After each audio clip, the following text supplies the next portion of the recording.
All right, well, let's get rocking and rolling.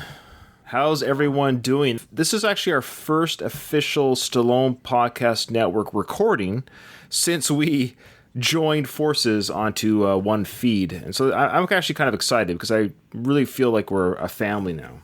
I don't get that feeling yet. Okay, roger that. Yeah, I don't like taking out the garbage. Okay, well, this was a short-lived... I feel like I'm doing too many chores. Listen, it's not family until we have a fight on Thanksgiving. or you don't have to. Our Thanksgivings are different, Ryan. I'm sorry. Let's say Christmas. A fight on Christmas. Sure. Our Christmas is the same. So that being said, yeah, I like that we've joined forces. I've been getting good feedback. As a fan of your show, well, both of your shows, but particularly, no, that sounds terrible.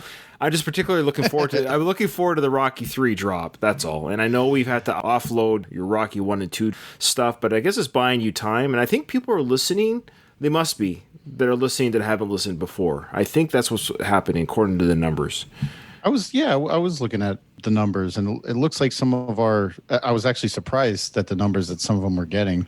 And I'm also surprised that some are higher than others, especially with a show like yours, because. Yeah, I saw the same thing. I'm like, what are they skipping an episode? They're like, oh, I don't need minute 6. I want to jump right to minute 9. Hey, whatever works. People's downloading habits is two things. Either people just have weird downloading habits, or they like particular minutes of Rocky the movie, or they're just confused, which is fine too. Or lastly, I don't know how accurate numbers are. I don't know sometimes. Mm-hmm. Because I get the same thing on my show. Before you guys joined, I'd get, because we do the same thing. We break down the movie in order, right? It's weird. Same thing. It's like, I guess people don't want to hear the banter about the pre-fight. Or I guess people don't, or people don't want to talk about the rematch between Clubber and Rocky 3. It's weird. It's the same idea. Mm-hmm. So I don't know how numbers work or how people listen to the show, but I also know there's people who listen to every episode. So we want to thank those people who truly listen to every episode. And I know they're doing that for your show there, Doug, and I know that Craig, your Rambo episode was awesome and well received as expected. That was amazing. Oh, thank you. You helped make it great.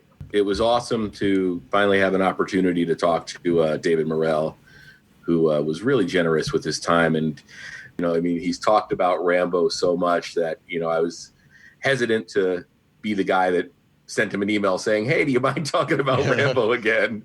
As you can see, he hadn't told a lot of those Rambo 2 stories or First Blood Part 2 stories in quite a while. So he enjoyed the little jog down memory lane. Yeah, so if you haven't listened to that episode, you're listening to this one, go back in the feed under the Slycast feed there, and you'll see Slycast and Slycast Rambo. Just search that, and it'll come up.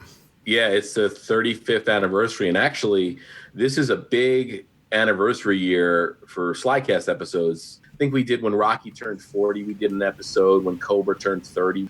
They're easy and fun episodes to do, so that's why we like to do them. In addition to the First Blood Part 2 episode, in November, we'll be celebrating 2 Rocky anniversaries. Nice. Rocky 4 and 5. Rocky 4 is turning 35 as well, and Rocky 5 is turning 30, so there'll be special episodes for both of those. And I assume both you guys will be on those episodes, hopefully. Oh, sure. I'd love to. I'd be honored. Rocky 5 is one movie that I think is a great movie to create content for because it's such a polarizing film. It's just a movie that I really love, sticking up for and going to bat for and saying, hey, it's not as bad as you think it is. And then also just giving that content to people that really, really enjoy that movie. Couldn't agree more. Not to plug myself, but as you know, we like to plug ourselves. And the beauty now, we're all on the same network, so we don't have to do all that long-winded stuff at the end. Yeah, you'll find us on this feed. Just if you're getting this show right now, just look at the freaking library of like 300 episodes and pick your thing. Rocky 5. Totally agree, Craig. When we covered Rocky 5, I was a little bit nervous. I was like, I wonder if people are going to jump ship. But I have received so much positive feedback of our Season 5 Rocky 5 coverage because it's such a polarizing movie. I think it adds or it provides fun banter, discussion points. Because it's so polarizing, it's almost more fun to talk about. I can't wait till Rocky Minute gets to Rocky 5 for that reason, because it's just so much fun to talk about. We poked fun where necessary, and we also paid reverence where necessary. There's parts of it that any Rocky fan will know. There's parts of that film that are top tier moments in the Rocky franchise. If you're listening to this Stallone Podcast Network and you haven't, go check out Going the Distance, Season 5, our coverage of Rocky 5. We had some great interviews in that season, too. Bill Conti, Richard E. Gant, who played George Washington Duke. Some of our biggest interviews and moments were in Season 5, Rocky 5 coverage. Kevin Connolly, too, right? Yeah, I don't care. Did you hear my interview with? Yes, I did. Yes, I did. Well, whatever, man. You know what? Why should celebrities be protected? There's a part of me, we're all people on this planet, right? I would say the same about Sly, quite frankly. If Sly literally ghosted me, I'd say, yeah, Sly ghosted me. It's something to talk about, but he hasn't ghosted me because he hasn't talked to me. But the point is, yeah, you have a conversation with somebody. It's just, what did Rocky say in Rocky 2 to Adrian? What this director's doing is rude. Isn't this rude, Adrian? He might be a big-time director in the commercial business, but if you're being rude to somebody, you're being rude. And I hate to say it, but Mr. Kevin Connolly, rude guy. He's a rude guy. Director of Gotti. Yeah, he directed the American classic Gotti. That's what he was afraid of. You bringing that up? Well, anyone that knows me knows that in my interviews, I never was a blindside or. Surprise them with some sort of garbage. But that being said, yeah, I said my piece. If you want to go listen to that episode, actually go to the podcast. It's called Henry Talks About, just like it sounds, Henry Talks About. And he interviews me, yours truly, Ryan Rebalkin, on that episode. I'm tagged Ryan Rebalkin, so search Henry Talks About Ryan Rebalkin, and I'll come up in your Google searches. And actually, I think it's a really solid interview, and it's a really good interview. Yeah, in that interview, I kind of trashed on Kevin Connolly, so why not, Okay, well, today, guys... Let's go. I'm excited. We're not doing a movie. We're doing some comedy. Yeah. Well, I guess that's subjective. We're covering The Muppet Show, Sylvester Stallone's 1979 guest appearance on The Muppet Show. And then we'll cover the 1997 guest hosting appearance of Sylvester Stallone on Saturday Night Live. Did you guys watch The Muppet Show as kids back when this was out in 1975 to 81? I think this series was out, something like that. Absolutely. I remember watching The Muppet Show as a kid. It was a big deal. Oh, I loved The Muppet Show. I loved it as a kid. I don't know if I was like on the young end of the spectrum. I remember moments of it, but nothing specific about it. But I just remember it as a whole. Okay, well, it was in the zeitgeist. I mean, it ran from 76 to 81, the original series, 120 episodes. But it would have been in repeats. It's one of those syndication shows. So even if you weren't, like I was 1 year old when it started and 6 years old when it ended, but I know I watched it past the age of 6. I was familiar with the show, the characters. I watched a few of the movies actually in the theater. I know I saw at least Muppets Take Manhattan. I believe I saw that in the theaters for sure. My favorite characters, I have them, is Fozzie the Bear. I always loved Fozzie the Bear. I love his failed jokes. I think even as a young kid, it really spoke to me. As maybe that's why the Rocky character speaks to me, right? Is because it's somebody who is so innocent and dopey and tries their best. Fozzie goes his own personal distance and he has a heart of gold. He's just not necessarily the best magician or joke teller. And I always felt sorry for him. So I guess it was a part of me that was always rooting for him. He just sucked at his job. I don't know. You love yourself a good dad joke. Mm-hmm. So, you kind of relate to Fozzie a little bit, right? I think so. Yaka, yaka, yaka. It's Waka, you dummy. I know. Hey, look, it's been a long time. Yeah. You know what you should do in the edit, Ryan? You should actually fly in Fozzie saying the waka, waka, waka. Everybody wins. Everybody wins. I'm sure I would do that, and Doug's going to look like an idiot. You love yourself a good dad joke. Mm-hmm. So, you kind of relate to Fozzie a little bit, right? I think so. Waka, waka, waka, waka, waka. It's Waka. Yaka, yaka, yaka. Dummy. How dare you insult me? I did it perfect. In fact, I did a perfect impersonation. How silly of me. All right, so Stallone guest starred on The Muppet Show in 1979. I think it was January or something like that, or July. And one of the two J's, I can't remember. It was probably January because I doubt that they were running original first run programming in July. Yeah, good point. If you look at the TV season, and it was episode 20, so if the season started in September, it makes perfect sense. Yeah. So he had done Rocky in 1976, then he did Fist in 1978, and the same year Paradise Alley.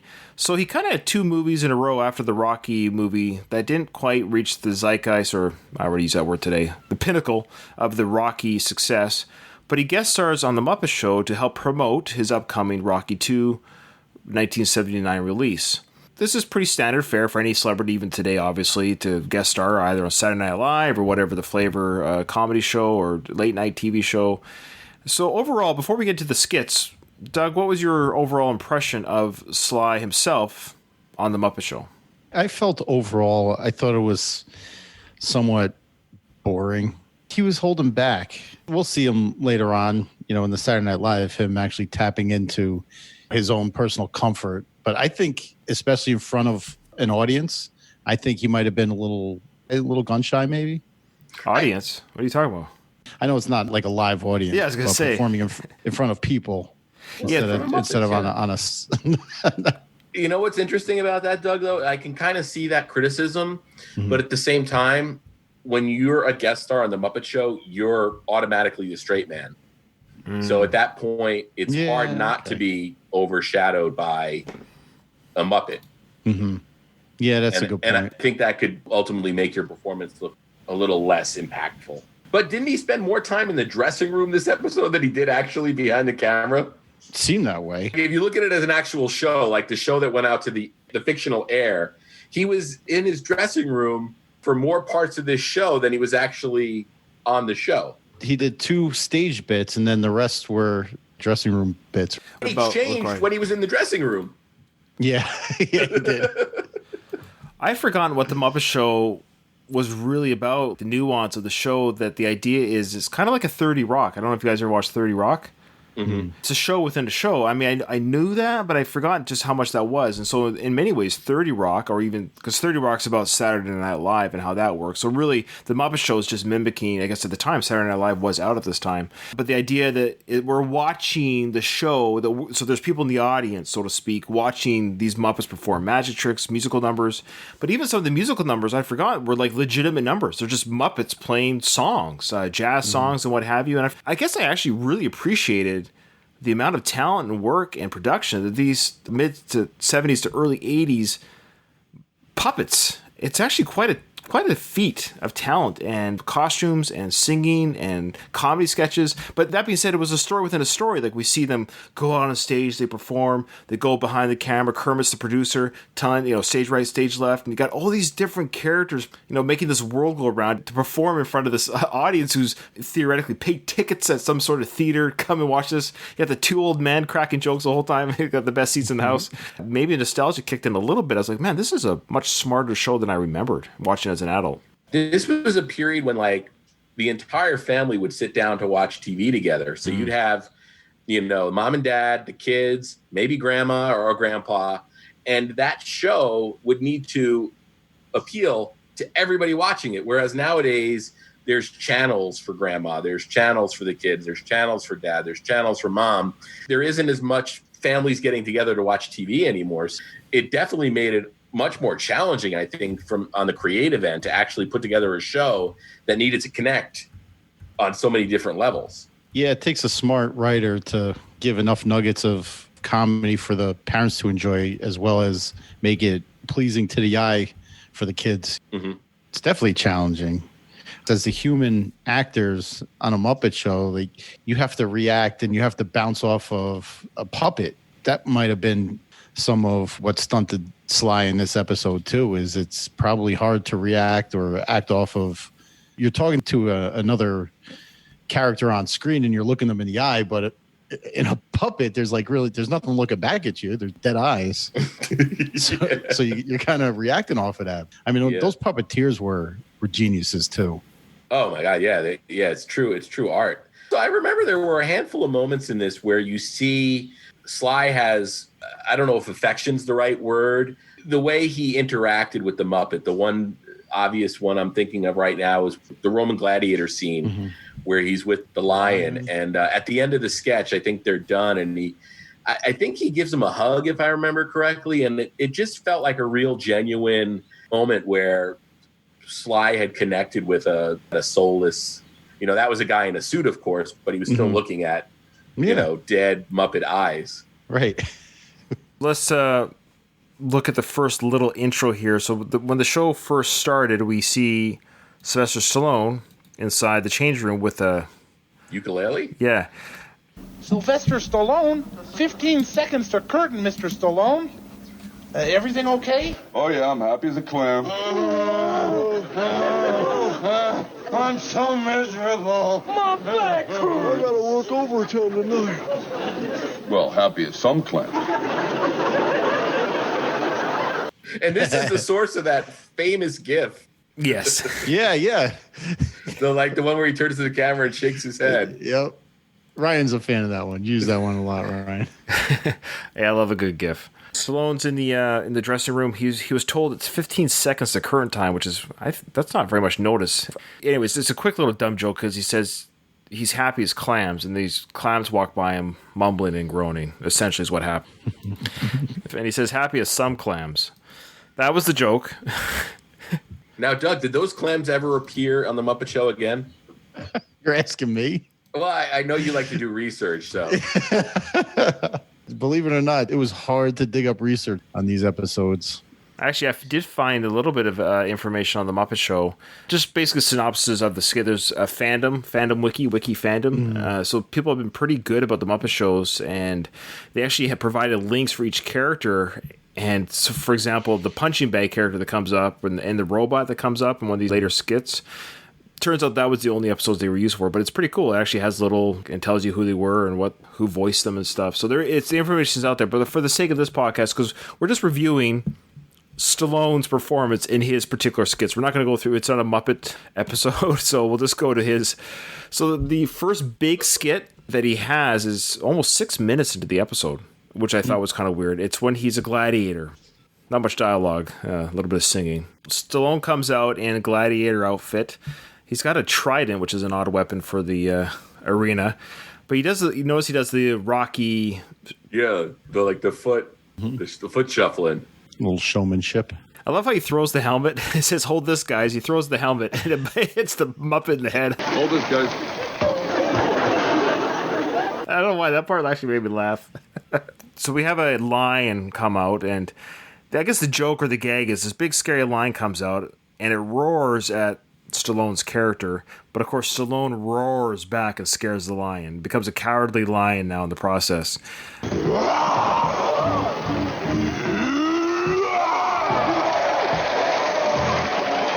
Kind of he's a big scary Stallone, which is an interesting concept because he hasn't quite tapped into, at this time in his career, of an action star. This little moment here of him boxing / fighting with this lion in the arena is probably the most action he's done in his career up to this point. Well, not counting Death Race 2000. My bad, yes. The look that he's got in this was reminiscent to him wearing a caveman's outfit, stuck in a cage, smealing mainly. Yeah, it is a Smeel Manley outfit. I guess him having the outfit that goes over his shoulders with his bare chest and everything, it just kind of reminded me of it. Here is obviously better than Death Race 2000.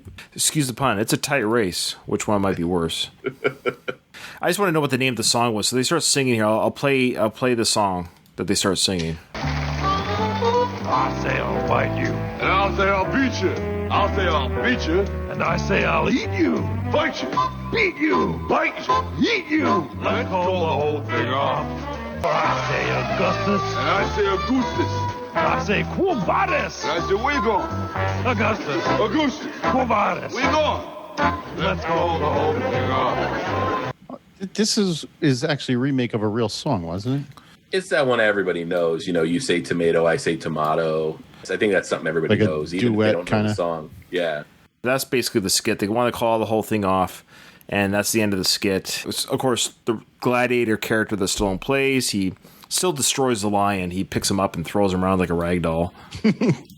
Which was a funny part. Yeah. It was an empty suit. You could tell Yeah. the suit was empty. Yeah, of course. There was one part when he stepped on the tail that he was going to take his sword and slice the tail off. I actually thought that at one point. But that's 2020 Ryan thinking, not 1979. Can we just say that Sly, why does he insist on trying to sing? This ain't the last of it either, my friend. There's nothing funny about that song, right? No, it's a legitimate song. They sing it straight. And the idea of the song that makes it quote-unquote funny is that you got a lion and its opponent singing together. Let's call this whole thing off because they both don't want to get hurt or really injured, even though Again, the gladiator character does destroy the lion. Yeah. And it's not like real singing either. He does like this talk singing, like Tom Waits. Does Tom Waits do that? Yeah. Yeah. Yeah, don't insult Tom Waits like that, though. And here's a great Stadler and Waldorf joke where, they allude to Stallone being the beast. Well, I always heard that music can soothe the savage beast. Now I believe it. Yeah, good thing the lion learned to sing. Stallone would have killed him. Yes. I guess it's an obvious joke, but still funny. So it is kind of playing it into, even in the 1979, the macho-ness that he had. But again, he was only in that movie. Rocky was his biggest hit. Paradise Alley and Fist. Do you think they would have called the movie Fist? I know it stands for the Truckers Union. Yeah, something truckers, International State Truckers or something like that. Federal, or I forget what the F stands for. But do you think if Stallone had never been in Rocky, that the acronym would have been Fist? I think so. I think that connection's too cerebral for most of the audiences to make. I liked Rocky. I'm gonna go see this movie where he's got the fist. 1979, man. I wouldn't, or 78. I wouldn't put it past them. I don't know. I mean, Party Kitty and Studs was retitled The Italian Stallion. Yes. Well, I almost wonder if Fist, when that project originated, and if it was before Stallone was involved. I think it was his project. I think it was something he wanted to do after Rocky. He rewrote Joe Esterhaas' script. Oh, that's right. He made $500,000 for writing and acting in that movie. He was hot stuff, man. Yeah. He wrote an Oscar winner. I think when they made Fist, I think there was a part of them that thought that we got another contender. Next time I talk to Joe Esterhaas, I'll have to ask him what his original script was titled. Have you spoken to him before? No. You've spoken to some authors and stuff. I wouldn't be surprised. So I would like to speak to Joe Esterhaas just because he's such a character. So now we've got Sly in his dressing room. Of course, to set it up, we have a bunch of female fans have come in to gush over Sylvester Stallone in the change room. He's just thinking about his lines and the next part of his act. Say, Sly, could I have a word with you for a minute? Oh, sure, Scooter. Come on in. Oh, great. You see, there are a couple of your fans waiting outside who, well, they're not waiting outside. Well, they wanted to, but no, they don't. But right here. Touch me, please, touch me. Touch you? Oh, look at all the bodybuilding stuff Sly has here. Are you really a training Sly? They've mentioned, of course, you got your workout equipment here, which I love. Even back then, there's a nod to his physical fitness. Yeah. And I wonder if it's the writers asking this, or I wonder if Sly did bring training equipment with him. You think he brought that stationary bike? You never know with this guy, man. I like how he poses, leans back and poses for Muppets. That was a rough shot. And I love the fact that Scooter is just as big of a fanboy. And he's making money, we should say. So Scooter, he's actually sold backstage passes, which they don't officially have, but he's selling them to these girls, and he's made $29. Well, what is that adjusted for $1979, Ryan? You're normally pretty good with that. Let's just be kind and say he's made $100 to take 6 girls around to follow Sly throughout the Muppet Show production of this episode. And yeah, so he's flexed his muscles, and one of the females says, "Can you touch me?" So he touches her face. You don't write that stuff today. Are you really a training Sly? Well, no, not really. I mean, I'm not really a fighter. I made a movie about fighting, but I like to work out and keep in shape. So right there, listening audience, you just heard them squeal because he says he likes to work out and stay in shape, and he flexed his muscles for the girls. A little gun show. Doug, you're aware of those gun shows, aren't you? Yeah, but I don't do those gun shows. That's kind of embarrassing. You might not do it on purpose, but they come out naturally. Oh, well. I can see Craig's eyes saying, "Ryan, shut up." Okay. Was this the part that was in Rocky 3? Yes. Wasn't it? The very small, 2-second clip that we saw of it. That's right. So in the beginning of Rocky 3, there's a montage that shows Rocky's rise and fame and stardom, which of course mirrors Stallone's actual rise and star fandom and what have you. And Frank Oz, who does the voice of Kermit, he came Jim in. Henson. Jim Henson. Sorry, Frank Oz. Jim Henson. Jim Henson did Kermit. That's right. Frank Oz did Piggy. Piggy, Grover, Yoda. Yes. Yeah, anyway, so yeah, that's right. Frank Oz, and he's a movie director too, of all things. He directed the score with Marlon Brando and Marlon Brando's last movie, yeah. Yeah, that's weird. My apologies. Jim Henson, of course, the creator of the Muppets, he did post-production recording in the Rocky 3 film to say, and welcome our guest, Rocky Balboa. And so they did that for post-production, so it would say Rocky Balboa for the Rocky 3 movie, though it was Sylvester Stallone footage in the real world in 1979. So little trivia for you. All right, here we go. Let's finish this skit off here. Hey, Sly, could you show us a few punches? Sure for you anything, okay? Oh, okay, girls, you hear that? Punches. This is a jab. Like, Whoa!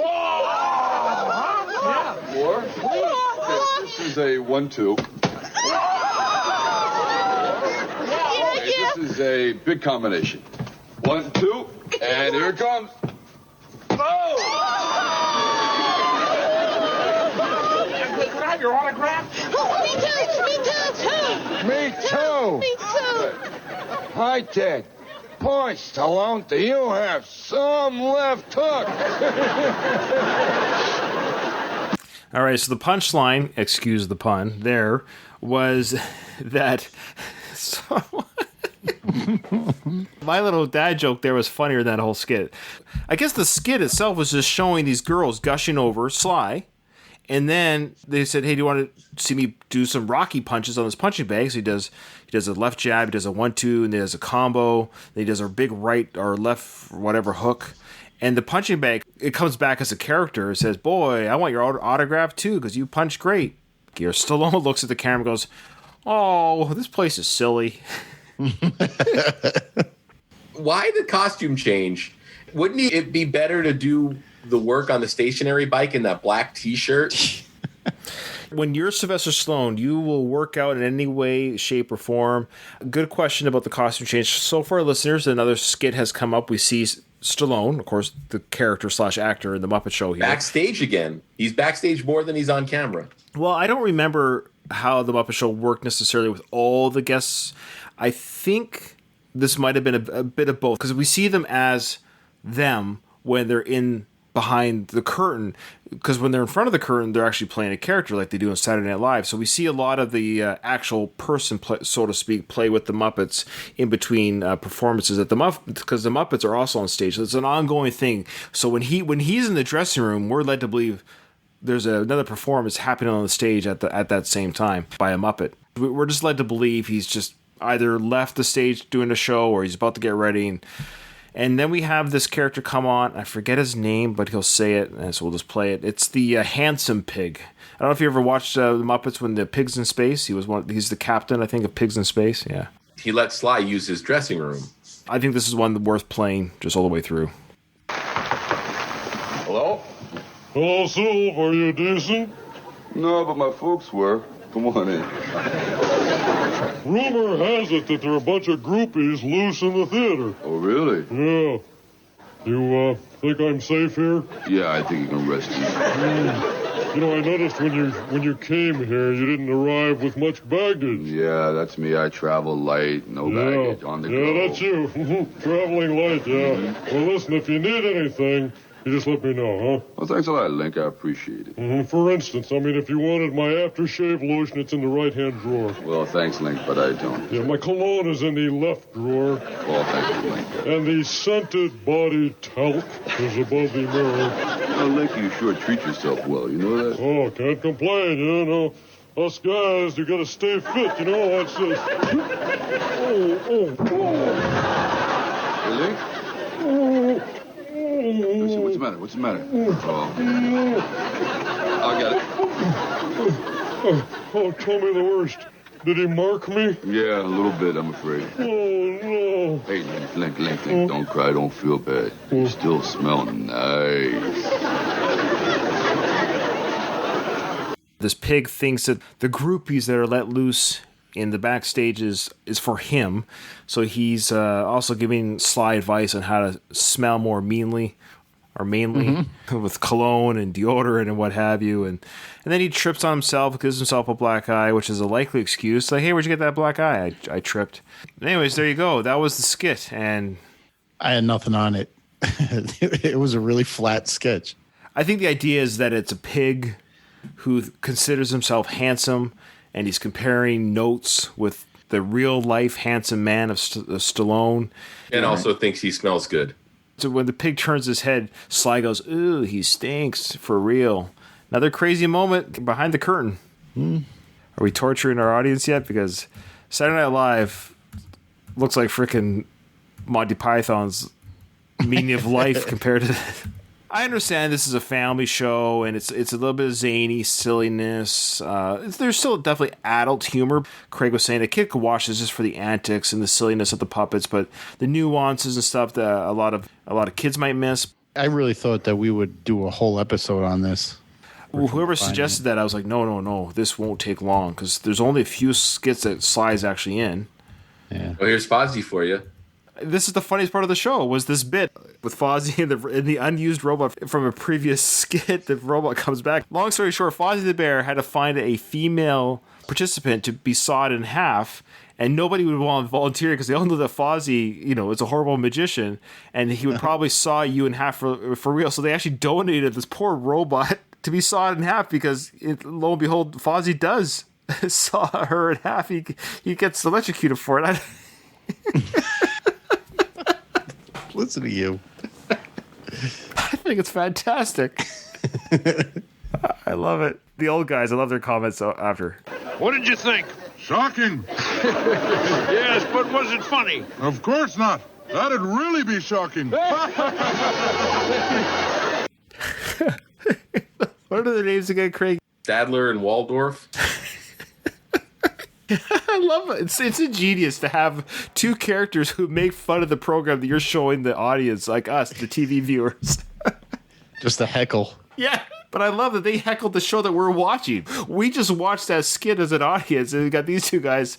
Did you think it was funny? No, that would be more shocking.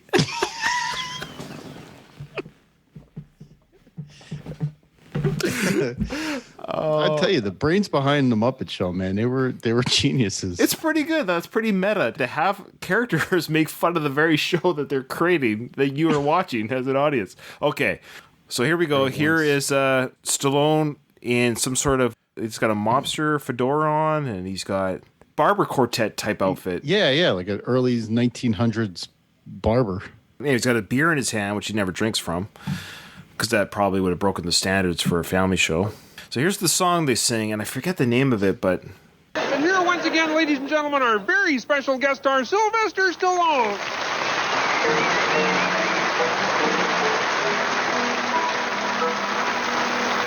The ballroom was filled with fashion's throng. It shone with 1,000 lights. And there was a woman who passed along, the fairest of all the sights. A girl to her lover then softly cried, "There's riches at her command." But she married for wealth and not for love, though she lives in a mansion grand.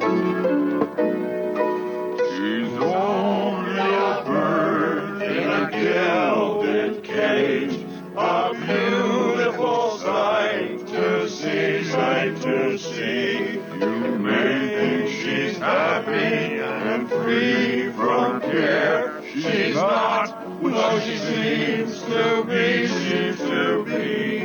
It's horrible. He does like a sing talk, and I hope Frank made fun of him. I'll give him something. The guy can wear hats.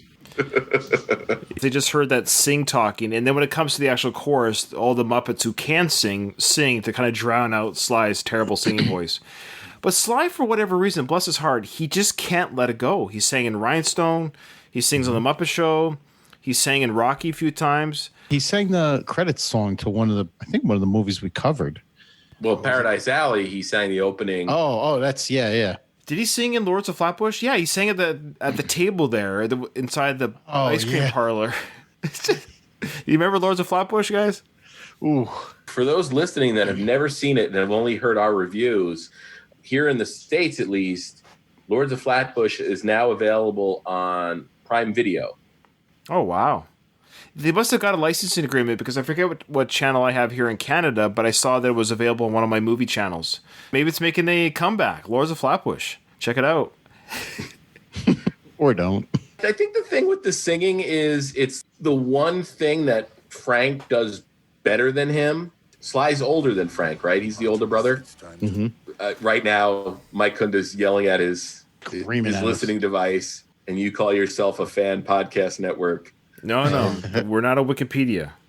We're fans. Sly's the older brother. Yeah, I think so. You're right, yes. Yeah.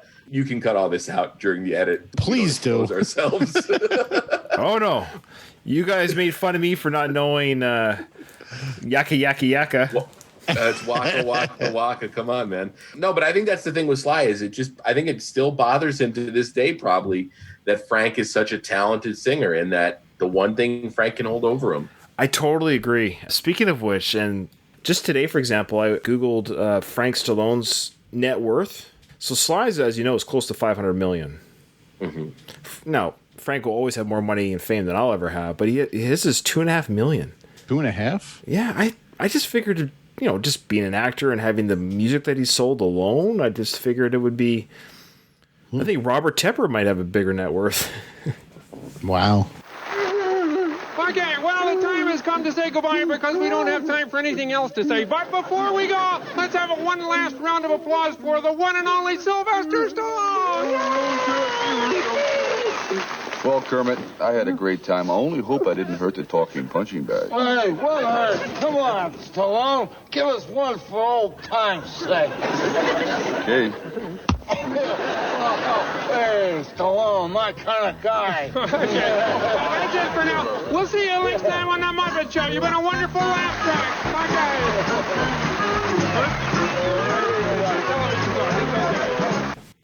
It's funny, the punching bag says, hey, Stallone, one more for good luck or whatever, old time's sake. And then he gets punched, the punching bag, and then he goes, Stallone, my type of guy. It's weird to keep calling by his last name. Yeah. Even if it was like Schwarzenegger. Hey, Schwarzenegger. Hey, Willis for Bruce Willis. It's a weird. They kept calling him Stallone. If I was on a guest show, I wouldn't want them to keep calling me Rebalkin. Hey, Rebalkin. Hey, well, yeah, that's my last name. It's a weird thing to keep calling me by my last name, but in this skit at least. But I think they did it a few times. They never called him Sylvester, and I don't know if that was purposefully done. And this might have been before his Sly days, too. I don't think it was called Sly. Yeah. Some people are more identified by their last name, too. Ready to look at some Saturday Night Live? It'll be a refreshing breath of air compared to what we just watched. It's frustrating because the Muppets put Stallone on the air in 1979, and it took Stallone until 97 to host Saturday Night Live. Arguably in the 80s, he's one of the biggest stars of the 1980s. SNL never asked him to be on. Maybe they did, and he turned it down. Good observation, and I have a couple theories. I think one maybe would be that he would have seen, as many people did back then, not a lot of actors, but the crossover between TV and movie was kind of a no-no. When you were a movie star, you did not go to the TV screen. It was kind of like the two worlds should not meet. But now with streaming services and HBO-type shows and cable shows becoming higher quality than a lot of movies, for actors, Hollywood actors or big screen actors, I should say, coming down to us little lowly TV productions, it's not frowned upon anymore. In fact, it's almost the opposite. Having a TV contract is almost more lucrative than a movie contract. Now, I don't remember really SNL in the 80s in terms of how much promotion celebrities were doing when they hosted it. Wasn't SNL always like a promo vehicle for whoever the host was? Yeah, and I only use that as the TV movie thing, so I don't know if Sly himself just fawned at the idea, or maybe he thought he wasn't capable of doing comedy. He did Rhinestone. So again, I don't know if he ever thought he could do comedy. I think SNL, I mean, they never had the Ramones on either. SNL has just made some really shitty decisions over the 40-plus year career. Yeah, it's a combination of who's willing to go on. Obviously, it's volunteer. So it's who are they reaching out to and who's asking to go on. I don't know how it works. I don't know if it's a bit of both. What's the likelihood that they invited him and he turned them down? Maybe. Because this appearance, now it's kind of like he needs them now a little. I think you're 100% right there, Ryan. And he didn't need to promote Rocky IV. Rocky IV was going to do the box office it did with or without SNL, whereas Copland, especially with Miramax, who knows? This might even been like something that Harvey and Bob Weinstein came up with. You know, it's part of the whole marketing package they put together when they released a movie. Miramax was really good at releasing movies. And in 2020, it's hard to talk about what a juggernaut Miramax was without it being overshadowed by the horrible things that Harvey Weinstein did. I mean, they knew how to release a movie, and they knew how to take a movie and have it make a lot of money. Unfortunately, that didn't work with Copland, but this was obviously part of the plan, because there's even that one skit where Jim Brewer jokes about Sly getting an Oscar nomination for Copland. Yeah. That was the hope. Yeah, and I know I cringe when I hear it, because it's a little bit of that life and art life, where I think Jim Brewer is an actual legitimate fan of Sly. I don't know if that was written or if that was a little bit of improv or a little bit of both, but I know there's a part of Sly at this time where he probably couldn't help but think, yeah, that'd be great. And we should note that Sly, 1997, would have been 51, if I know my math is right. No, because he was born in 46, wasn't he? Yeah. Yeah. So, yeah, he would have been about 51. He said something pretty telling in the opening monologue here, too. Okay. That's it. Okay. Welcome to the season premiere of Saturday Night Live, the beginning of its 23rd season, folks. Okay? I mean, really, I'm really happy to be here. Really happy to be here because it's a time in my life to be taking chances in my career. So, I'm doing more thoughtful movies like Copland, and now I'm...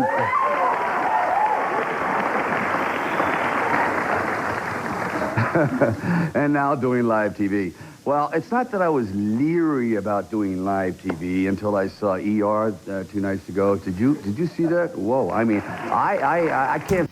Well, that was the moment I was referring to when he said, go, like, stepping out of my comfort zone, doing more thoughtful movies like Copland. And then he, like, waits for a reaction.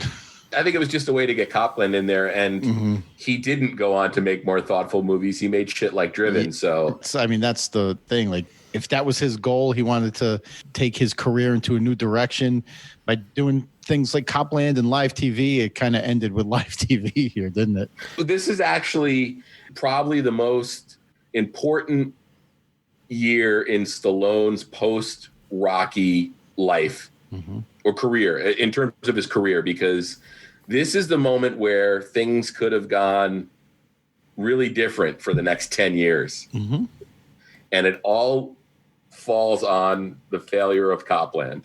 And figure out what the... Okay, so for our listening audience, just so they can see what's going on. So a bell has been rung. You'd heard that. And you've got Jim Brewer, the very talented. I love Jim Brewer. He's amazing. I mean, this episode is the episode because of Jim Brewer. Yeah. Yeah, agreed. Every skit that Jim is in, he is. And funny enough, I think Jim only did one season. This was this season. He steals the show when he's on stage. Every skit that he's in is Jim Brewer's skit. Well, he's hilarious. And I recommend going on YouTube if people don't want to take our word for it. Put a Jim Brewer on YouTube, and you can see some of his skits. Hilarious, physical comedy voices. Yeah, he does some great stuff. Anyway, so he's doing Mickey here. He does a great. I love it. Let's play that. So he's pep talking Stallone. Yeah, he interrupts the monologue. Yeah. So, yeah. Get that highfalutin Copland! You're crap! What do you... So he said there, it's kind of hard to hear because the sound quality is not great. It's from a VHS tape, but he says, forget that Copland highfalutin ER crap. I love the fact that Sly addresses him as Mickey. Yeah. Like, it's the character of Mickey. It's not Burgess Meredith. It's Mickey. It's in a rift in the space-time continuum or whatever, and the character of Mickey... Well, he becomes Rocky in these moments because Mickey's calling him Rock, so he becomes Rocky in these moments. What are you doing back here, Mick? I missed you, Rock. Down, you dirty Rothschild. Well, you know, so how do you think I'm doing? I mean, you're stinking out the joint, Rock. You're getting killed to death out there. You're kidding me. What are you talking about? I'm doing fine, Mick. You gotta go with what got you here, Kurt. You're a gorilla. Talk like a gorilla. People love gorillas. Oh, come on. I didn't wait 20 years to get here, Mickey, to sound stupid. You're sticking up the joint. I love that. You're getting killed to death out there. Because you need to talk like and act like a gorilla. I'm not sure how that's going to save his hosting abilities. Even within the Saturday Night Live skit, there's so much meta in this episode. And I wonder how much of that Sly brought to the table. Because he's a writer. And I know with the Saturday Night Live writing staff, and what better the host, the better the writing, right? The better the involvement the host has, and the more willing that the host will be to make fun of themselves, of course, the staff loves. And this is where I give full credit to Sly. He owned every, excuse the pun, every jab thrown his way by the writing staff. He owned it, and he would have had to authorize every joke that the guest host is in on is authorized by them. Like they'll say, hey, how do you feel about this? How do you feel about this? And I think Stallone, to his credit, gave carte blanche to these guys to say, tear me a new one, like a roast almost. Yeah. And I think the key example is later on in the episode when Jim Brewer points out how small he is. There's so many bits. There's so many great stuff. There's no way that Sly would have... he wasn't caught off guard by any of that stuff. Exactly. I want you, Stallone. That's Tracy Morgan. That's Tracy Morgan as Mr. T. Yeah. I had no idea he did such a good Mr. T. It's great. And Tracy Morgan, early days of Tracy Morgan, love it. I pity the fool. I pity any fool that's got to watch you do a monologue. I want you. I want a rematch, chump. I want you, sucker. Get out of here, you missing link, yeah. Calls Mr. T the missing link. Holy jeez. I don't know if you can write that today. No, that doesn't fly today. Jeez. Now, you go get him, kid. Make me proud. You get him. So the crowd liked that.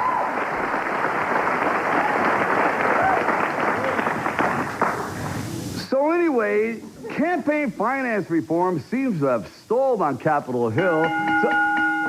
I'm throwing the towel. I'm talking about, Mick. I'm doing good. I'm doing great out there. I'm trying my best. So, yeah, Sly, it comes second nature to him at this point. He's done 5 Rocky films. He really does almost just sound like Rocky right there again. He's got that Rocky kind of tone in his voice.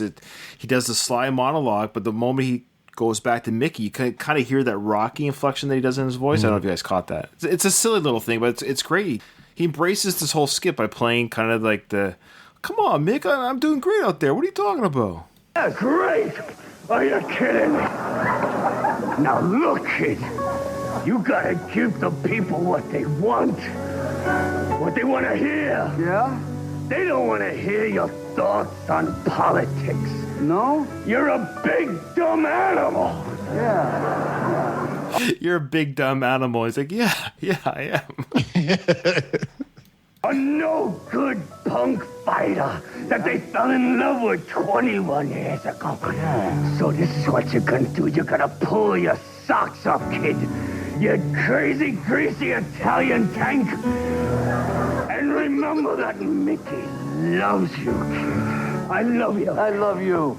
The character, Mickey here, is telling you they don't want to hear about Copland. So, again, it's a little bit of real life and meta, and the crowd doesn't want to hear about Copland. Give them what they want. Give them what they want. They want to see something. We already hear, of course, the Rocky piano by Bill Conti playing in the background. Now make me proud, kid.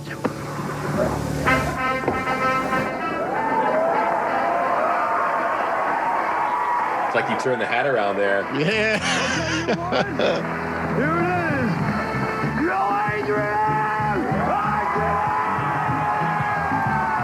So that's great, though. Him yelling, "Yo, Adrian, I did it" in 1997. That's pretty cool. It's remarkable. 21 years after the first Rocky and 7 years since the last one. This is what the people want. It is. It really is what the people want. Rocky made such an imprint. Still to this freaking day, you still see it. It's amazing. Yeah, it's insane. Of note here, what's interesting, this was 21 years after the original Rocky, which back then was like a lifetime ago. 21 years, 5 movies. Now, since this, we've had Part 6, Creeds 1 and 2, and it's been 27 years since this. Oh, sorry, 23 years. 23 years. But still, 23 years, yeah. Yeah, still 2 years more than where he was removed from Rocky. Yeah, blows my mind. Blows my mind. Okay, so we'll just keep playing. Then there's a little scene here. It's a visual only, so we'll just keep playing. We get the second MVP of the episode. Yeah, so Chris Kattan is dressed up in a very close image of Talia Shire as Adrian. I read Chris Kattan's book recently. He covers this entire episode in the book. There's a lot of Stallone talk in the book. I'm a Chris Kattan fan. I think he's a funny guy, and I think his story is really inspiring considering he broke his neck on the set of Saturday Night Live and hid it from everyone for years, and it pretty much ended his career. Oh, wow. But either way, if you're at all interested in Chris Kattan as a performer and want some insight into what went on during this episode, he covers it in a chapter of the book. Did he break his neck doing that head bob from the Night at the Roxbury? No, actually, there was a Golden Girls sketch that they did, and he played one of the Golden Girls, and he had to throw himself off of a chair backwards. Oh, geez. And he hit his head, and it wasn't a gimmick chair. It was like a real steel chair. And he expressed concern about it at the time, but of course went ahead and did it anyway. Okay, so this skit here, I skipped a little bit at the beginning. Sherry O'Terry, she was one of my favorite cast members. I love her. The meatball samples. Oh. The meatballs on the porch. And I should know, this cast was great. Even back in 97, this was after the Adam Sandler, Chris Farley, Chris Rock, Dana Carvey, Phil Hartman, Will Ferrell, of course, getting to his own, Tracy Morgan, Sherry O'Terry. Yeah, and you have the guy that played Clinton, too. What was his name? Darryl Hammond. Yeah. Some great cast. And I had a crush on Sherry O'Terry because she always played crazy characters. I liked her style, I liked her comedy. Mm-hmm. But here she is playing kind of a Italian wife to Stallone's character, like a mobster guy. He just bought a new car and he brings home the new car to her. She pushed hard to be that Adrian character in the opening, the monologue, but they thought it would be funnier if Kattan did it. Oh, really? I think that was a good call. Yeah. It was for comedic purposes. It was a good call. Yes. Yeah. She gets a lot of Stallone time here, though. So again, the setup is Stallone's Italian mafia type character, trailer park version of an Italian mafia guy. Doesn't he look like Adam Sandler here? Yeah, maybe a mixture of Bobby and Adam Sandler. Yeah. Okay, so play like an old Long Island Italian couple, right? Yeah. Hey, what family doesn't have a new caddy with a passenger side airbag from my passenger side windbag? Hey, Rita, go over there and feel the thing. See, it feels just like my chest, the interior. Go ahead. Will you take me for a ride, Mr. Delvecchio? I'll take you for a ride on the tip of my shoe. Get out of here and keep the meatballs away from the car. Though this is comedic effect, right? But this is a thrown together costume where he's playing some sort of mafia type guy. Imagine that they gave him a serious role of playing some sort of mafia guy in a big budget movie. Even with this silly caricature of a mob guy, just twist a little bit, make it serious. He could have done it. It just it angers me that he just never did like a Al Pacino type movie. You know what's amazing? How did he not show up on The Sopranos? David Chase seems like he's a bright enough guy to understand what Stallone's capable of. It's amazing that he didn't get to pop up on screen. I mean, little Stevie, ended up having an incredible run on that show. And it kind of established him as an actor. And Stallone was at a point in his career, too, where that's the kind of call that he could get, or should have gotten, right? Yeah, plenty of those movies they have a stereotypical Italian looking cast. He could easily pull it off. He looks the part. Yeah. Even with the way he mumbles, he can do that kind of dialogue too.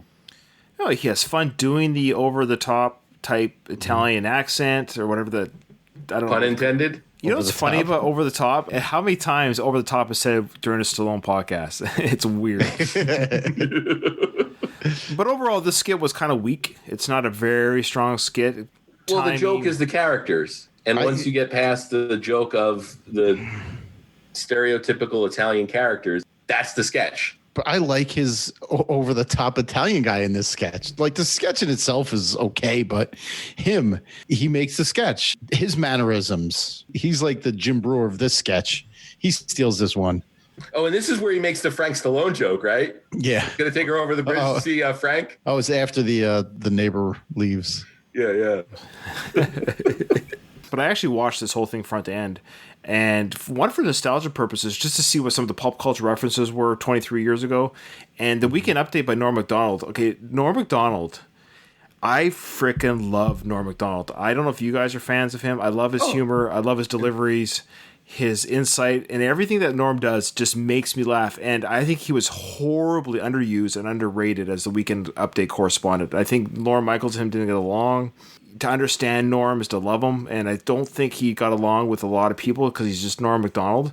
And his jokes were brutal in a good way. Like, they were just scathing. Oh, man. So anyways, I had a run-in with Norm Macdonald. I didn't meet him, quote unquote, per se, but living in Las Vegas, when you walk through casinos, you're apt to see somebody who's recognizable, whether it's a D-list celebrity or somebody who's in town for work. Okay. We went and saw the newest Star Wars at the time, which was the first J.J. Abrams one, the Force Awakens. And we went and saw it probably like a full month after it had opened. We went to we went to like the 11 o'clock show at the Orleans. Norm was doing stand-up that weekend, and we get out of the movie, and, it's 2:30 in the morning or whatever. There was a huge entourage of people like walking towards us. I said to my wife, I said, I wonder who that could be. And we walked by, and it was Norm Macdonald, who had done a show that night at the Orleans. I might have said, hi, Norm, or something like that, but nobody stopped at any point. I mean, we both kept walking, but it was pretty cool. I was probably within arm's length of Norm Macdonald. Wow, talk about meta. I just looked over at my phone, and one of my Twitter followers just retweeted Norm Macdonald. Isn't that weird? Wow. Isn't that weird when that kind of stuff happens? Anyways. Yeah. And talking about how things look in retrospect, all that Richard Jewell stuff is really weird, man. Oh, yes. Thank you for reminding me of that. Yeah, so on this episode of the one that reviews Sly, the real Richard Jewell is on it on twice. He's in the opening sketch. Oh. And then they use him again in the news segment where they make a joke about him being involved in the death of Princess Di. Yes, Norm Macdonald cracked that goes, I think it's your fault that Princess Diana's dead. Well, the setup was great because did you hear about that car crash where it killed Princess Di? He's like, it killed 2 other people as well. And that's sort of how Norm sets him up for it. I'm amazed that Richard Jewell was game for that. I mean, his life was ruined by the accusation of him being the bomber in Atlanta. And then he decides to, I guess, play along and joke about possibly being involved in the death of Princess Di. But the opening sketch is actually pretty funny, where he gets once a week, he gets to come by and punch Janet Reno in the gut. This was a very strong episode. The non-Stallone skits were just as fun and to watch as they were with the Stallone skits. This is an incredible episode. It was funny, front end, no boring skit that I could see. Even the Weekend Update was funny. The girl that did the guest spot singing, she was funny on it. It was, if you can find this, guys, on the internet, it's a good 1 hour episode. Okay, here we go. So we have and this is where Sly really gets beat up in this sketch coming up. And it's done by none other than Norm Macdonald. And his deliveries. Only he could do this one. Yes, his deliveries of this skit. And I think we're just going to have to play it. And this is an audible one. So basically what's happened is a car crash has happened.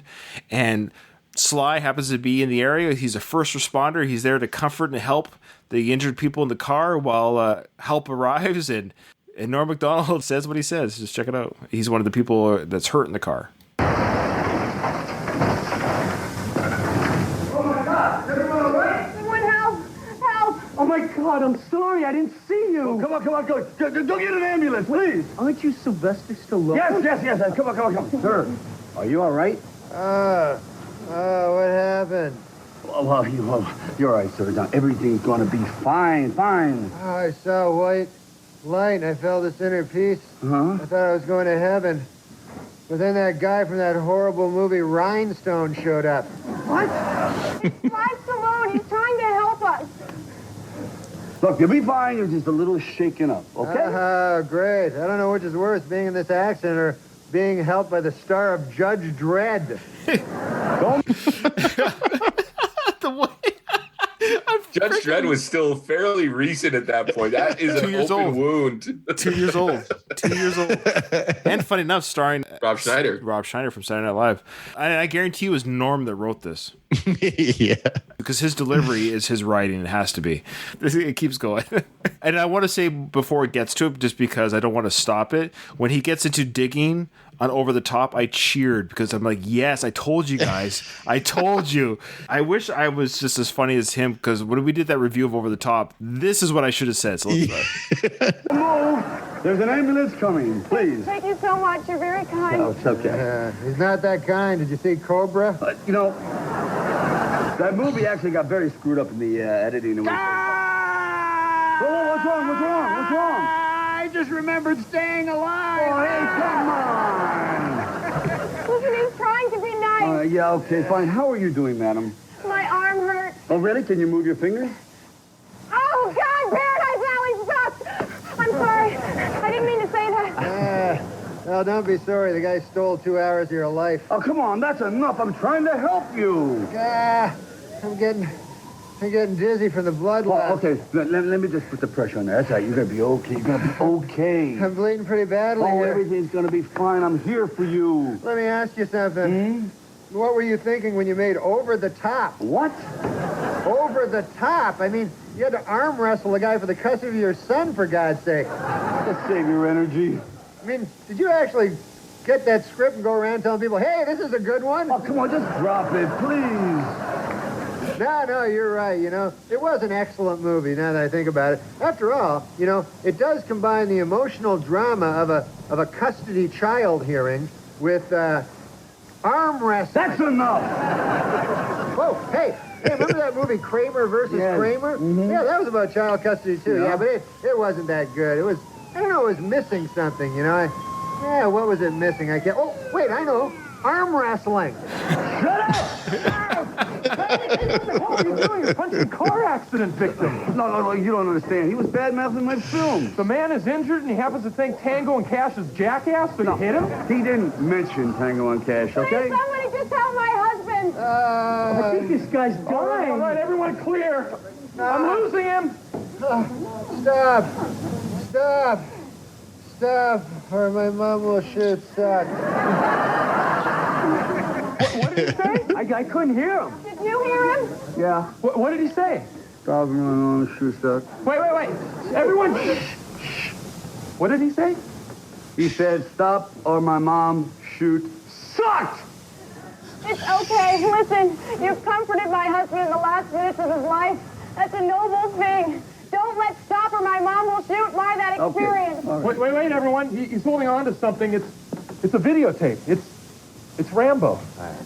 I guess he liked your work after all. Really? It really means a lot to me. Oh, wait. Actually, no. It's a porn film. It's Rambone. It's Rambone. All right, let's clear out, everyone. Nothing to see. You want this? Yeah, you can have that. Let's move it out. That's a great classic skit. And there's nothing said there that's not true. There's a 51-year-old Sly. He's mid-age at this point, at least. I wonder what he's thinking.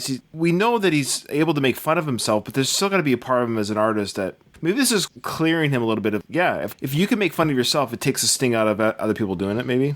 There's a pretty deep cut there when they talk about Cobra, how that movie sort of got screwed up in the editing, which I thought was a very sort of deep cut. I mean, that's for like the real big Stallone fans. That's what I mean. This episode placates fans of Sly, enemies of Sly, in a sense, but people that know his movies and know the background, like you hear that, you hear Sly say that, that was him bringing that to the table.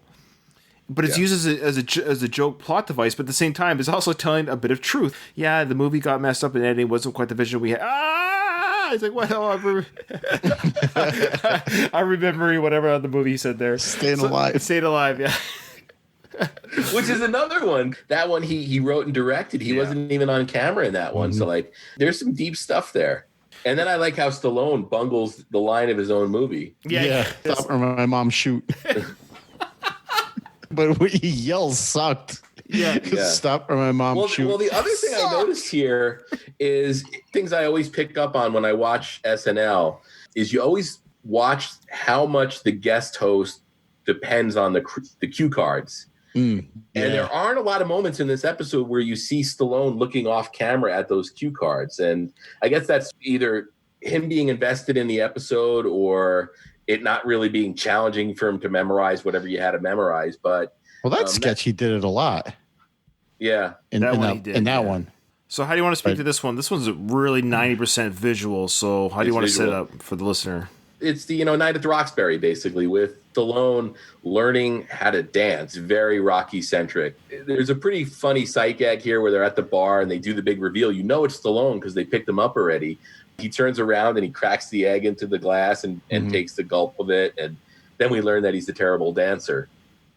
Until the end. Basically, yeah, and then the sketch is just basically him getting, I guess, the eye of the dancing tiger back. Well, yeah, he goes to dancing lessons with Daryl Hammond, who teaches him how to bob his head. I just can't believe they made a whole movie out of these two guys. Look at Chris Kattan compared to Stallone. Yeah, so he's short, Chris Kattan.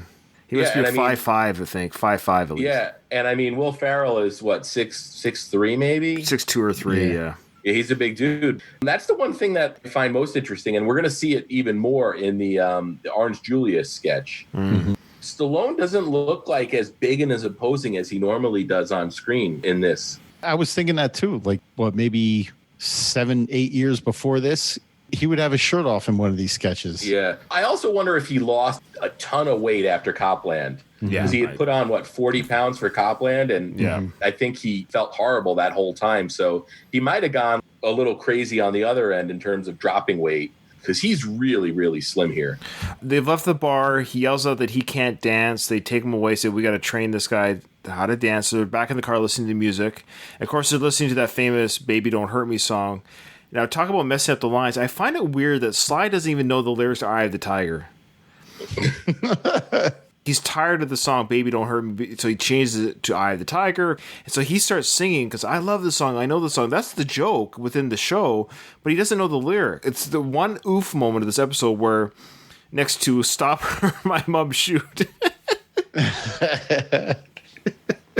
He knows this is coming. Dude, just memorize the 6-second portion of the song. But I think it's also telling that it shows that Sly isn't as big a fan of Sly as some of his fans are. Fair enough. But it's Eye of the also, Tiger. I mean, come on. You give the guy a smidgen of credit. He fumbled that "Stop Her, My Mom Will Shoot" line. He obviously knows the name of his movie, but he fumbled it. You got one shot in front of a live audience. Maybe he just fumbled this. See, I think he's trying to sing and sell the song, but he sings like, okay, just watch. It's possible he hadn't heard this in 10 years. Sure.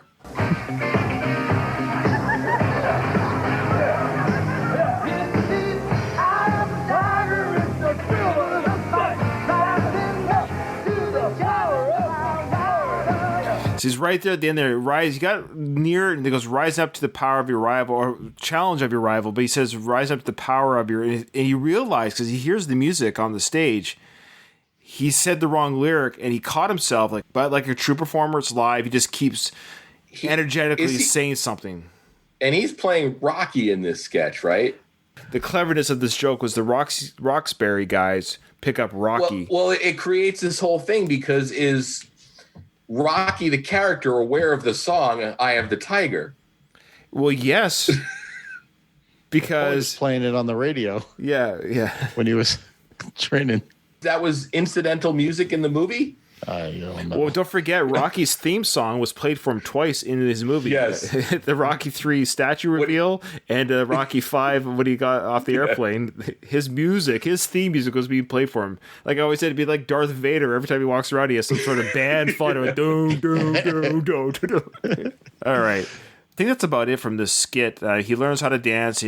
Sly pulls off some pretty cool dance scenes at the end of the skit. But other than that, I don't know if there's much more that he says in the skit. It's all visual. Doesn't Daryl Hammond look like the My Pillow guy there? Yeah.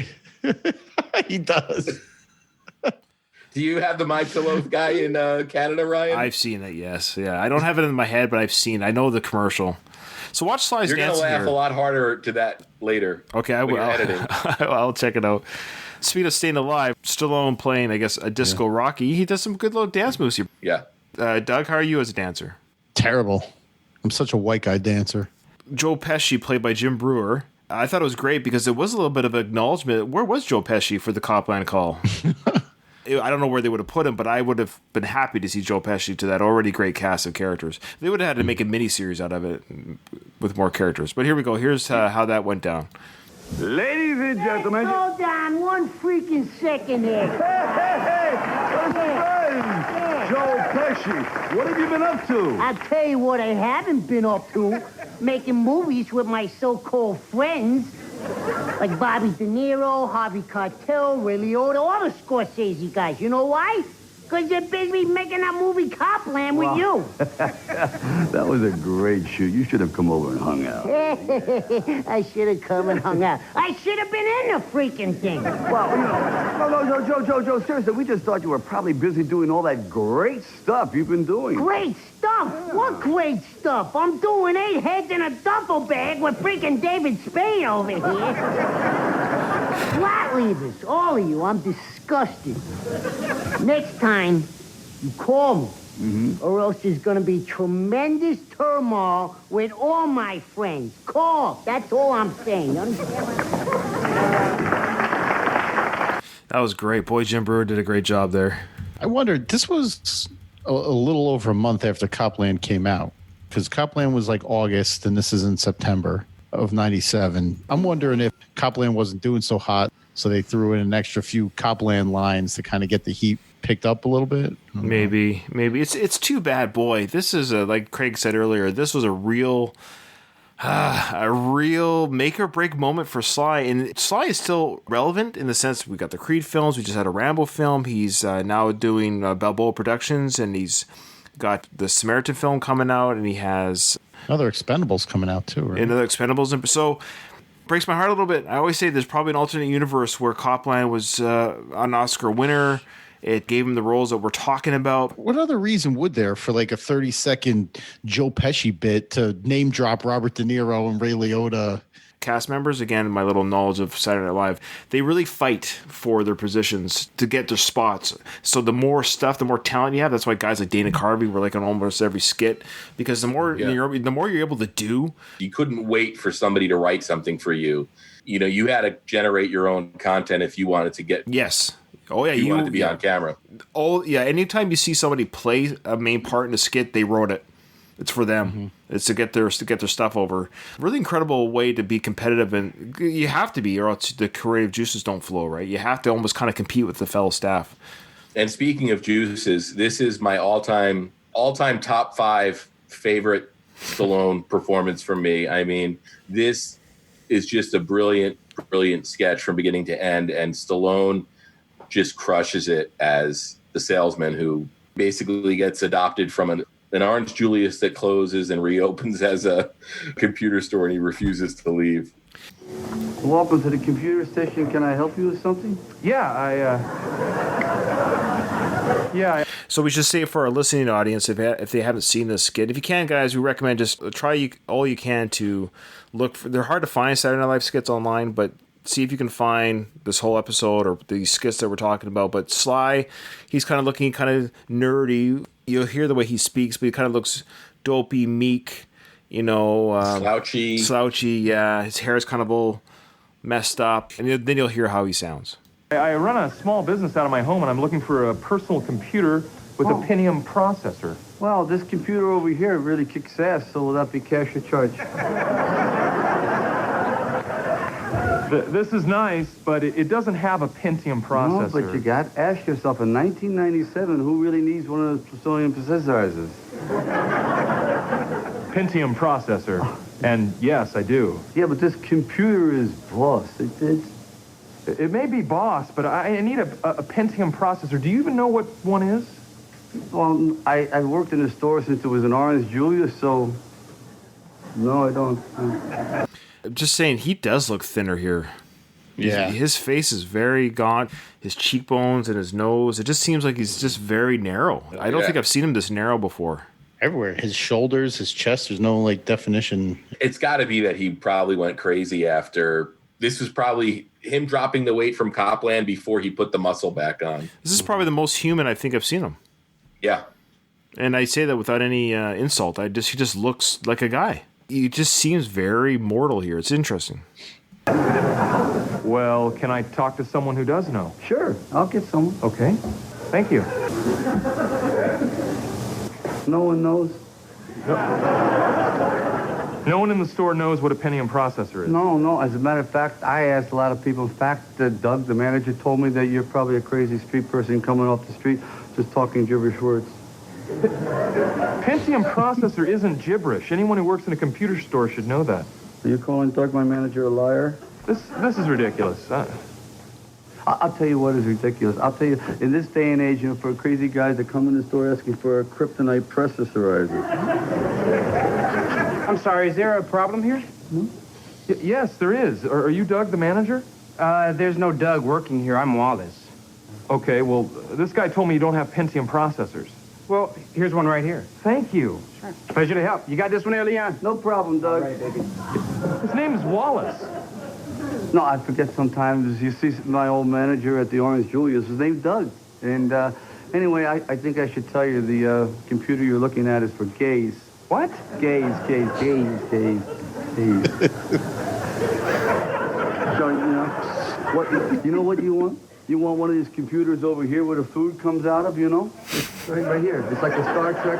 This is a Star Trek computer. That's a vending machine. No, it's a very tricky computer. If you push A1, these chips come out like that, but you have to be very smart to operate it because you have to be kind of like Captain Clark. You mean Captain Kirk? Captain Clark. Captain Clark. Hey, do you want an Orange Julius? Can we get Wallace back in here? Hey, is everything all right? He wants to buy this computer.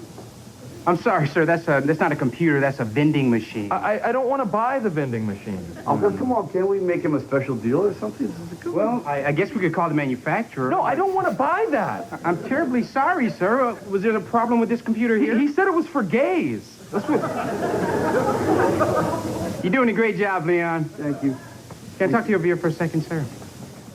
What is this guy's problem?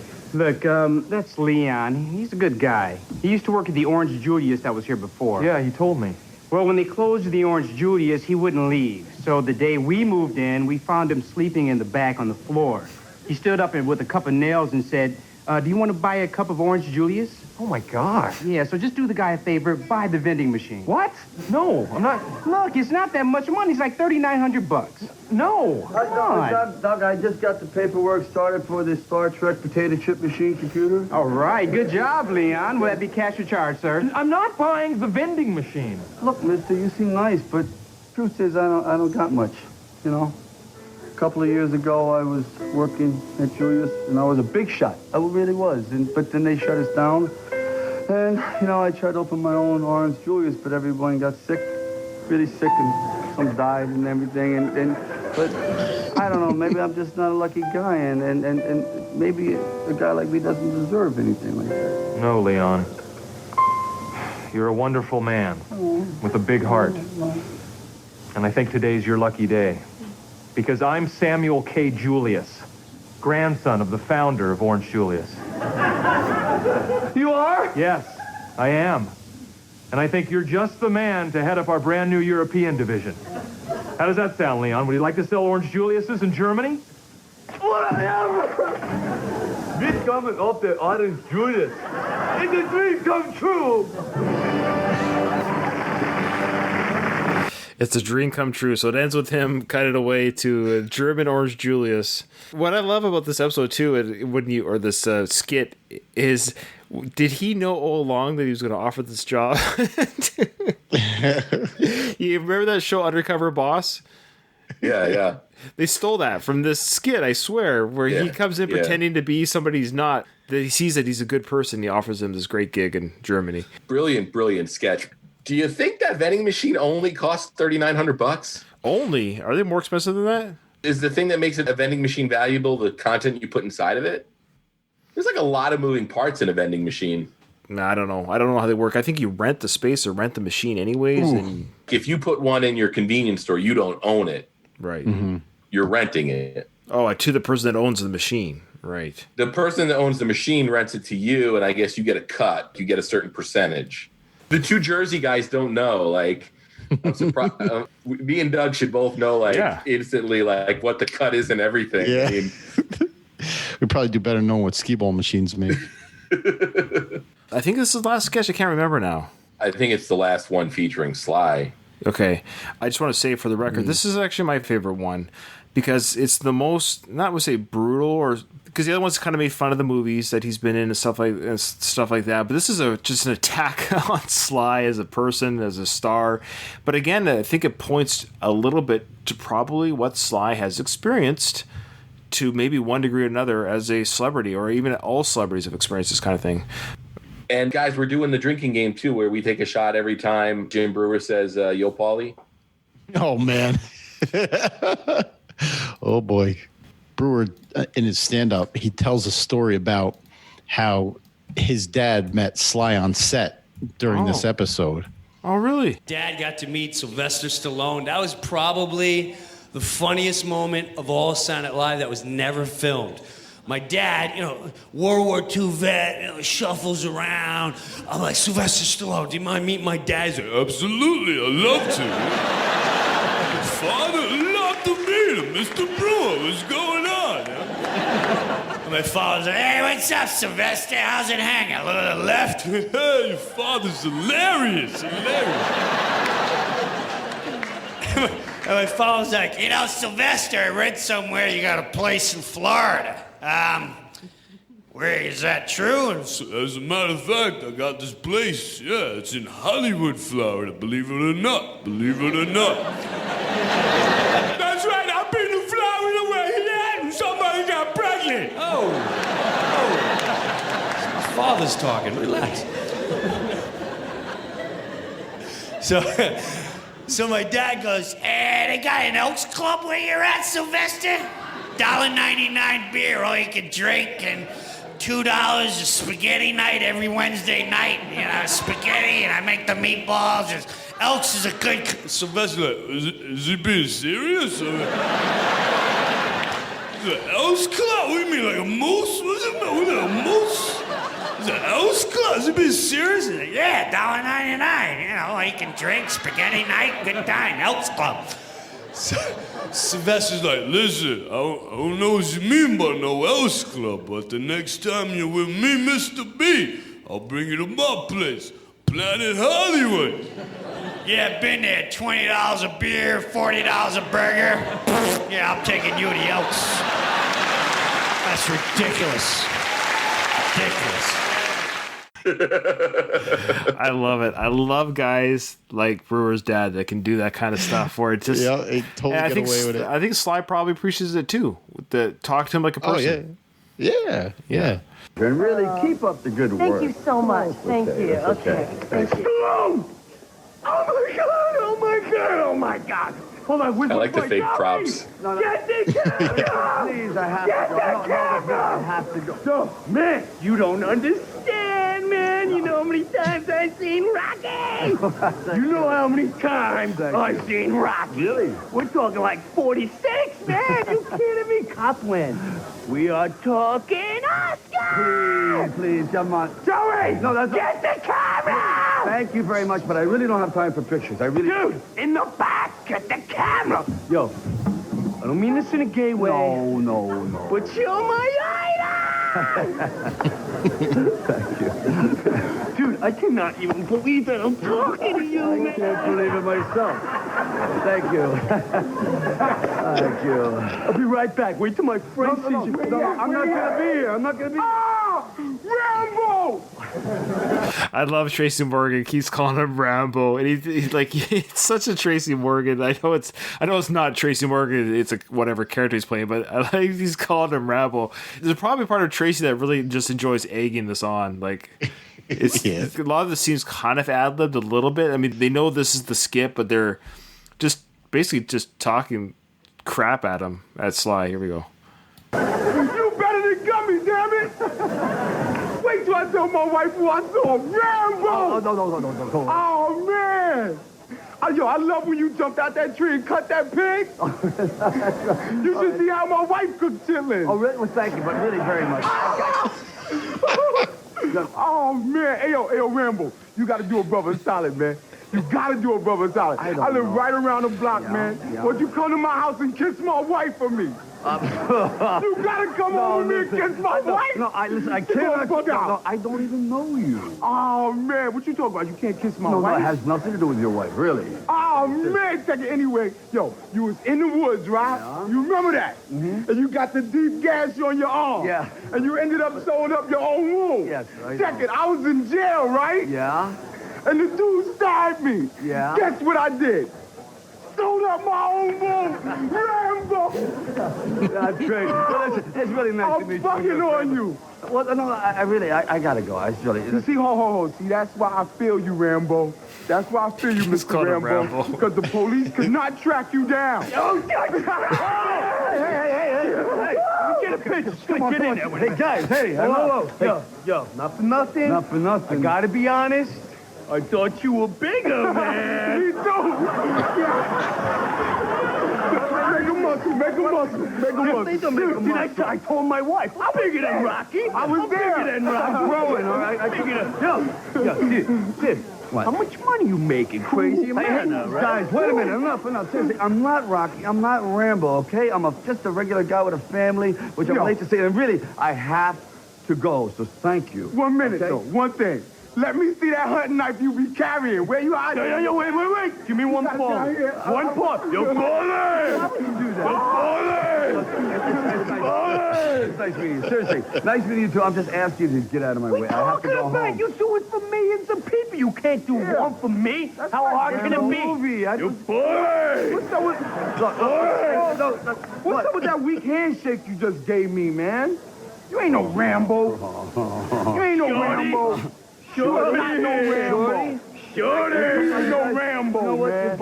You're crossing the line, guys. No, you're just crossing the line, all right? You ain't no Rambo, man.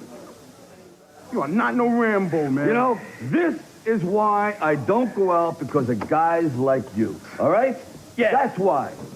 Keep trucking, Ram bum!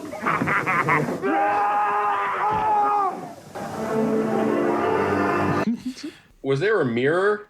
Yeah. That Jim Brewer, because he takes the picture that ends up on the cover of the paper. I thought the same thing. I know. The photo, it doesn't make sense. This is another sketch. This one, I don't know how we forgot this. Oh, This one sucks. Where he's trying to pawn off his daughters. This is like on public access. A typical late in the show sketch that really is just filler. They should have ended with the other one, but they also know people are falling asleep at home right now.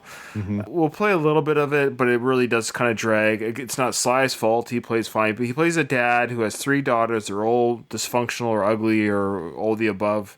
And he has, I guess he has a show, a weekly cable show. Because people It's a cable, like public access, you know. Trying to you know what's funny about this sketch, though, Ryan, is do you think Stallone's playing a guy in his 70s here? I think so. Yeah. Compared to what Stallone looks like today? Yes, this would be what he's doing now with his daughters. Wow. Well, it's also funny. I don't know if we're going to play him throwing at the end of the show, saying goodbye. I believe it's just his wife, and he only had 1 daughter at this point. Yes, because he says, I'll be home. Sophie, maybe? I think it was Sophie. Yeah. Sophie and Jennifer. So, yeah, we can hear a little bit of what he's saying here, but it's not, worth doing for the whole time. Yeah, if you say so, Dad. And I'm telling you, this is the truth. She does the best impression of Mae West that's out of this world. Come on, show. Oh, please, come on. I haven't done that since 4th grade. I know, honey, please, come on. You got a gift. Share it with the people in the world. Come on. All right. Hey, come on up and see me sometime, big boy. What can I tell you? She's a star. The best part of the skit, though, is Sherry O'Terry. Just staring at the camera with that unibrow. It's amazing. I will say she's the MVP of this skit, and she's great. And when she does her little accordion play, let's just get to that. So she does a talent show for the people at home. This is beautiful. And now we got the musical genius of the family. Maria here can play any tone-better song on the accordion. Play the music. Isn't she something? Come on, Cole, what's the matter with you people? The kid's a genius. She's like... You know where they got the skit from idea as well, is my guess? You remember the Chris Farley, Adam Sandler skit? The Hurley Boy? So keep in mind what he's doing right here. Come on, give my girls a chance. Give him a call. Give my girls keep all that in mind. Well, Adam Sandler and Chris Farley did one of the best skits, quite frankly, in frickin' Saturday Night Live history, called The Hurley Boy, where Adam Sandler tries to sell off Chris Farley to do jobs at your house. Same idea. It's that same type of. It does sound familiar, but I couldn't pinpoint it. Out of an estimated 50,000 professional house sitters in the world, the Hurley Boy is by far the best. Hello. Let me water your plants. Please, while you're gone, let me water your plants. It would mean so much to me if you just let me water your plants. Come on, you're not going to be there. Somebody's got to water them. Why can't it be me? Please? Hey. Please? Let me water your plants. Come on, let the boy water your plants.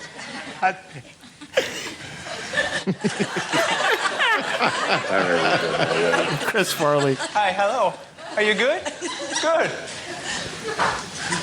Let me bring in your mail. While you're gone. Come on, please. Let me bring in your mail. There'll be so much mail in your mailbox while you're away.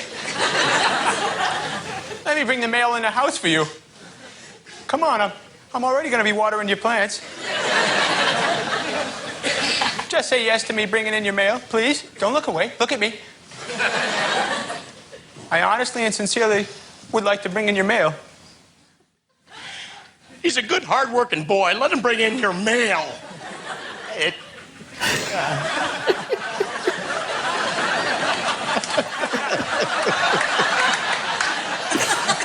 Hey, look who's here. Nice to see you again. You look great. Let me sleep in your bed. Don't shake your head no. Let me sleep in your bed. You're not even going to be there. Please let me sleep in your bed. Nothing weird's going to happen. I'll sleep in the exact same position as you sleep. You can trust me. I'll even wash the sheets before you come back. How's that? Please? Sweet mother of God, what is the holdup? Let the boy sleep in your damn bed. He said he'd wash the sheets. Yeah? Adam's trying not to laugh. I love that. Please don't make me wash the sheets. He's a clean boy. Wash your own damn sheets. For God's sakes. Is it?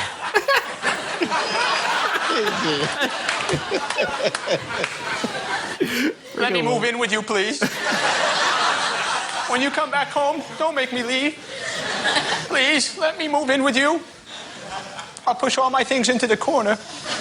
That'll be my little area. Please, I won't bother you.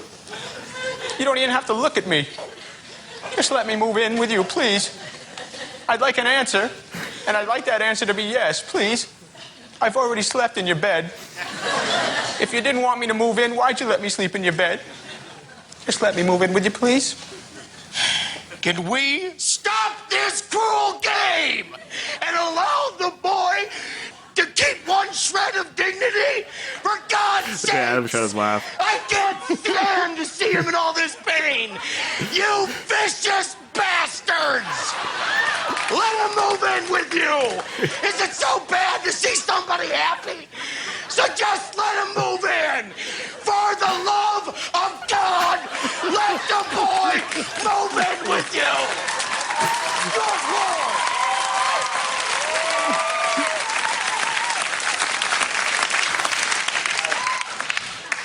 I'm not going to beg you. All right. So it reminded me of that. I know it's a long play there, but it's so good. I can't stop Chris Farley worth anything. He's my favorite. The idea of the Sly character, please take my daughters. It just totally reminded me of the same kind of concept. All right. Well, there you go. That is the, Sylvester Stallone on Saturday Night Live. Yeah. This is a mega big episode. We tackled the Muppet Show on Saturday Night Live. Overall, guys, what do you think of Sly's comedy chops? Could he have been a Saturday Night Live cast member in another universe. Absolutely. Oh. Wow. That's bold. You know, look at the Orange Julius sketch. Look at the sketch where he played himself at the end. He had all the range necessary to do it. How come his attempts at comedy films sucked so hard? Writers. He's not a comedy writer. I think he's a funny guy. I think when he's naturally just being sly, you see him on his Instagram videos with his daughter and stuff, he's funny. He's got a good sense of humor. He laughs at the world, laughs at himself. He doesn't take himself seriously. And I think that's maybe he used to in the 80s, but definitely in the 90s and the 2000s, he's humbled himself so he can be kind of like poke fun and have fun. I think it's writing. So we have Saturday Night Live writers creating these ideas and concepts which he could accomplish as an actor. And the guy that wrote Oscar or Stop and Mom Will Shoot, I mean, yeah, what's their competition? Who are they competing with? They were already given the spec money to write this script. Hey, I've got this idea. We'll get this action star with a doting mother.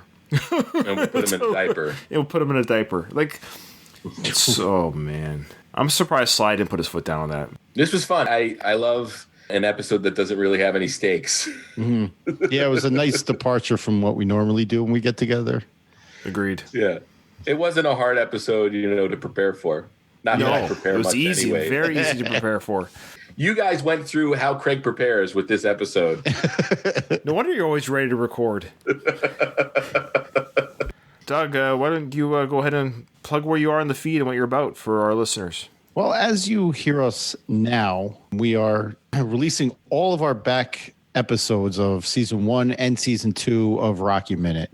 So your feed might get flooded over the next couple of months, but we're just trying to grind those out real quick before we get to Season 3. Once we start releasing Season 3, we're going to do a 3 days a week format, which is a mid-season decision. So, you'll hear Craig on for 5 episodes. So he'll cover over a week's worth of episodes.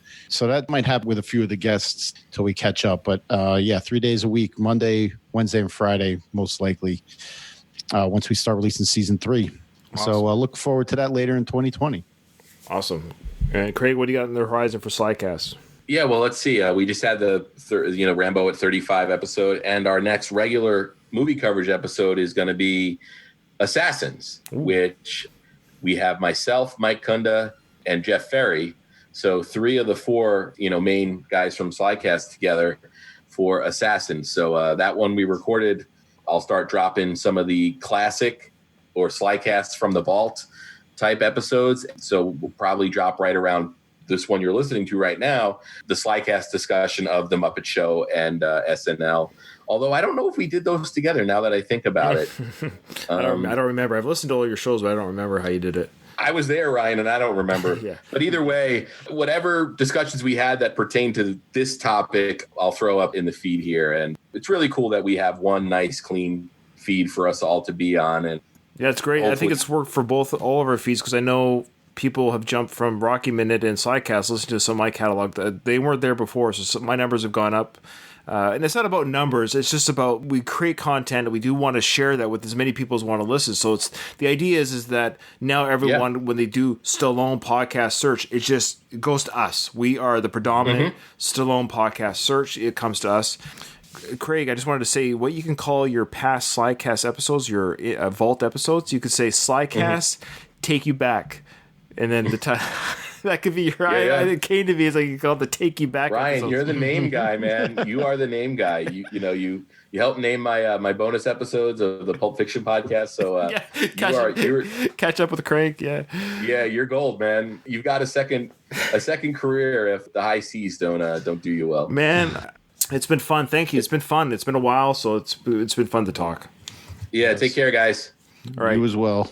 Bye bye.